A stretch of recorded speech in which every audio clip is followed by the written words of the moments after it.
Kimberly, and this is Floral Art Review.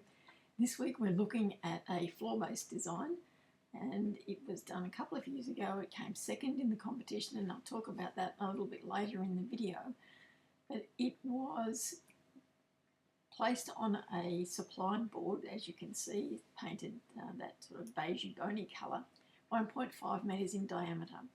The judging was from the front and from the sides, and the actual competition is held in a reception centre that is quite old, and as you can see, quite ornate in its wood carvings. And so the dilemma for us always when we compete here is understanding that these designs, the big designs, will be on the stage area and they will have that timber background, so it is quite distracting for the judges. And even though the judges are much the same each year, that we need to particularly think about our designs in terms of what will be distracting around the design. In addition to that, for this particular competition, it had to be a contemporary design, and it had to be interpretive of the title, obviously, of Climbing High. So what I wanted to do was, as is the case with a lot of contemporary designs, minimal amount of material, but I needed it to be very much in proportion and scale to the area where it was going to be displayed. So what I've used is a very large stump from a tree, and into that I've drilled some holes so I can put some steel rods to be the supports for the upright material. So there's gymea leaves on both sides of the design. There are bamboo pieces that have been painted red because I was using red flowers, so I wanted it to blend in. There's some vine that I've twisted around those uprights, a little bit harder to see against the background there.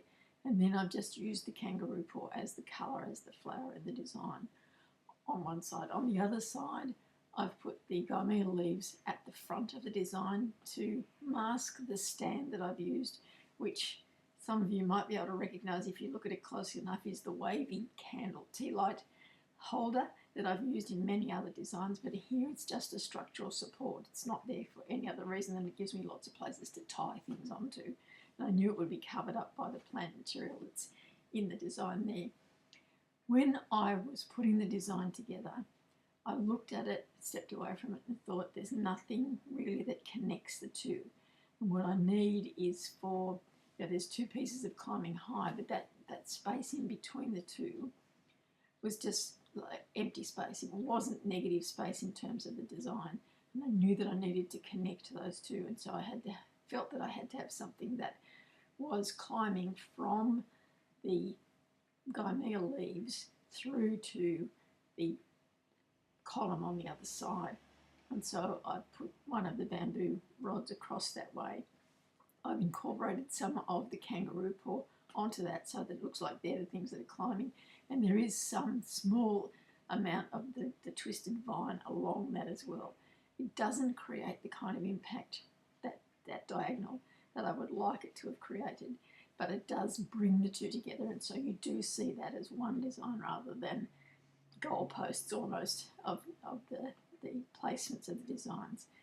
And that came about simply by, I had the plan beforehand, put it down, put it together, but visually when I looked at it I thought it's not impactful enough for the space. And the other thing that it needed was for something to draw your eye away from that base, because the base is quite dominant and I haven't incorporated that base colour anywhere else in the design, apart from a little bit in the vine that goes up towards the top where it's dried and withered to similar sort of colour, but a little bit hard to see in the image here. So as I said, the design placed second.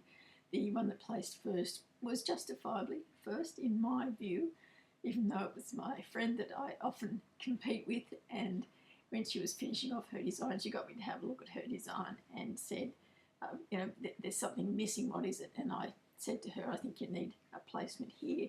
She did that, and of course she won, and so the rivalry continues, but it's a great way to enjoy and give one another help, and it's that independent eye looking at your design that often helps you to see it. And in this competition it's friendly enough that we can do that. You can't do it in every competition, I'll have to say, but in this one we could. So I'll give her that win. I had others after that evened up the score, shall we say. So let's now have a look at what design our AI has said about the design in terms of the principles and elements of design, and see what suggestions it has for improving the design. The overall analysis, first of all, is that this is a striking contemporary design that effectively uses verticality to live up to its title, Climbing High. The contrast between the rugged naturalistic timber base and the refined architectural foliage creates an immediate visual dialogue. So what it's saying there is that immediately that a judge looked at this design, they would think it's something about going up.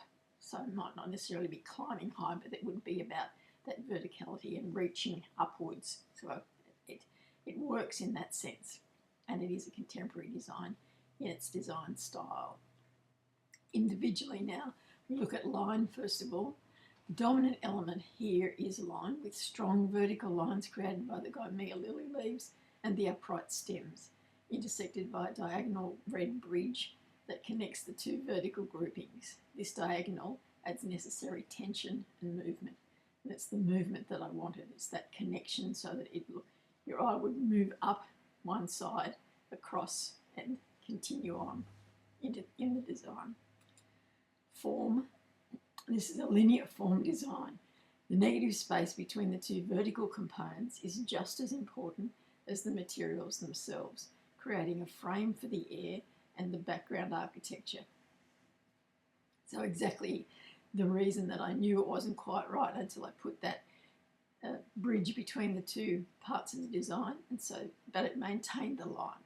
And so because line is the most important element that is in this design, having that clear line between the two rather than just a massive feathery foliage or even the kangaroo paw between the two designs has kept that line as the dominant feature of the design. Texture. Excellent juxtaposition. There is the rough matte texture of the logs against the smooth waxy surface of the leaves and the delicate airy texture of the red anagasanthus, which is the kangaroo paw. So that's good. Good texture combinations. And I knew that was the case. I knew that the Gymea lily leaves would be smooth and dominant enough in terms of their size and their colour to let the kangaroo paw play off that, and that there was enough of the rough texture in the stump of the timber at the base. I didn't need anything rougher anywhere else in the design, otherwise it would have been too overpowering, would have kept being drawn back to that. So colour now, the palette is sophisticated with monochromatic greens and earthy browns, punctuated by sharp hits of primary red. The red stems and flowers lead the eye upward and across the design. And if you heard in the background, that's the grandmother clock chiming to say that it's 7 o'clock while I'm recording. So the colour palette, I knew that I wanted to keep it very simple because I knew I had in mind rather that backdrop of the very dense dark timber, and that the base was going to be this cream colour, and so I wanted the design itself to pop out away from all of those other colours that were in the environment where the design was going to live. Balance, asymmetrical but stable. The heavier log base on the left is balanced by the visual weight and height of the taller leaf grouping on the right. So exactly what I talked about earlier is that visual balance and the dominance isn't detracted by having those two different forms and those different textures within the design. In fact, they balance one another out, and that's the sign of a good design. Proportion and scale. The height is well suited to the floor-based circular plinth. However, the background architecture is quite ornate. The simplicity of the design helps it stand out rather than getting lost in the wood carvings. And this is just something that I knew from having competed in this environment before. Some of the other designs that were up there, even though people had competed there before, they were too busy. And so you have this busy background and this busy design, and as a judge or as a viewer looking at it, you just don't know where to look next, and your eyes get tired. There's nowhere to rest, and you think, oh, it's nice, but move on to something else where it's a bit calmer and a bit easier to look at, and I can look at it and appreciate all of it that's in there. So you should always find out about the environment where your competition design is going to be judged. Often the show schedule will tell you the colour of the bench or the carpet or the walls or the staging in any case, and so you really do need to think about that when you're planning your design. It's not just peripheral information that's nice to know. It is important in terms of your design and how your design is perceived by the judges. Rhythm. The kangaroo paw acts as a rhythmic climber, with its small blossoms creating a path for the eye to follow from the base up to the highest point. This is one of the things that I probably should have mentioned earlier, is that the kangaroo paw, because of its size, I was able to have it go right to the top of that very tallest part of the structure that's on the timber base. And that's an important consideration when you've got colour in a design. A single colour particularly is that it is seen throughout the whole design. You don't just concentrate the colour in one area and forget about the ends of the design, and often that's because what happens is that becomes the focal point, and that's where your eye stays. You don't move out and see the rest of this wonderful design that you've done. So if I had stopped the kangaroo paw where the bridge starts, the top of the design would be lost, and even though it's there, it wouldn't be considered in the overall design, and it would look out of proportion. So an interesting one to remember. Unity. The repetition of the red colour and the vertical leaf formed ties the two separate placements into a single cohesive unit. So in terms of unity, rather than have the rhythm or the movement within the design making it unified, I've managed to unify it by having repetition of form in terms of those gymnea leaves, some at the back, some at the front on the two sides of it, and the red colour. So the unity is provided by the colour in the design and by the forms that are in the design. So let's now have a look at some of the suggestions for improving the design. The first one is about the diagonal connection. The red diagonal rod is a bold choice, but where it meets the right-hand vertical, the attachment point looks a bit abrupt. Consider softening that junction with a small cluster of flowers or a twist of the vine to make the transition feel more organic.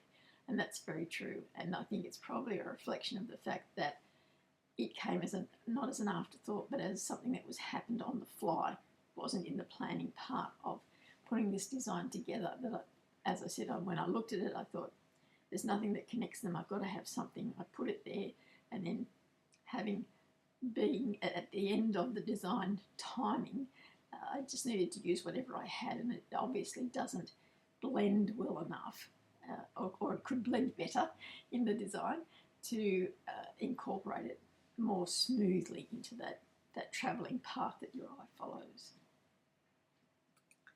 Base integration. The transition from the logs to the stems is very clean, but perhaps too clean for a contemporary interpretive piece. A small amount of basing material, perhaps some moss or lichen, or even a few fallen kangaroo paw blossoms at the insertion point could bridge the gap between the timber and the plant material.